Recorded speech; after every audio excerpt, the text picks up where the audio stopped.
कृषि कानून जिस तरह से लाए गए थे उसी तरह से वापस भी चले गए, लेकिन कानून के संसद में पास होने से लेकर उनके रद्द होने के दरमियान देश ने बड़ा किसान आंदोलन भी देखा, जो कृषि कानून रद्द होने के बाद स्थगित हो गया। लेकिन केंद्र सरकार और बीजेपी नेताओं की ओर से जो संकेत मिल रहे हैं उनमें साफ है कि ये कानून फिर लागू हो सकते हैं। पीएम मोदी ने कृषि कानूनों को वापस लेने का ऐलान करने से पहले कहा था कि हम कुछ किसानों को समझा नहीं सके, ये कानून किसानों के फायदे के लिए थे। पीएम ने साफ कर दिया था कि कुछ किसानों के चलते ये कानून रद्द किए जा रहे हैं। इसके बाद से ही बीजेपी के कई नेताओं की ओर से दावा किया गया था कि अभी भले ही कानून वापस ले लिए गए हों, लेकिन जब हालात अनुकूल होंगे तो ये कानून वापस लाए जाएंगे। और आज केंद्रीय कृषि मंत्री नरेंद्र तोमर ने भी इसके संकेत दे दिए। नरेंद्र तोमर ने कहा कि प्रधानमंत्री नरेंद्र मोदी का कृषि कानूनों को निरस्त करने का निर्णय ऐतिहासिक है, लेकिन ये भी सच है कि कृषि कानून किसानों के हित में थे। अब बीजेपी के कार्यकर्ता किसानों को रद्द किए गए कानूनों के लाभों के बारे में बताएंगे।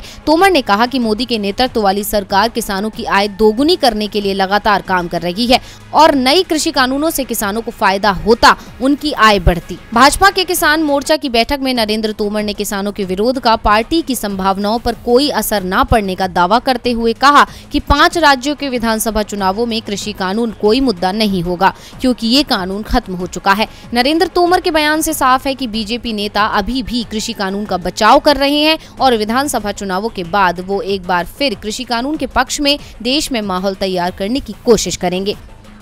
डीवी लाइव की रिपोर्ट।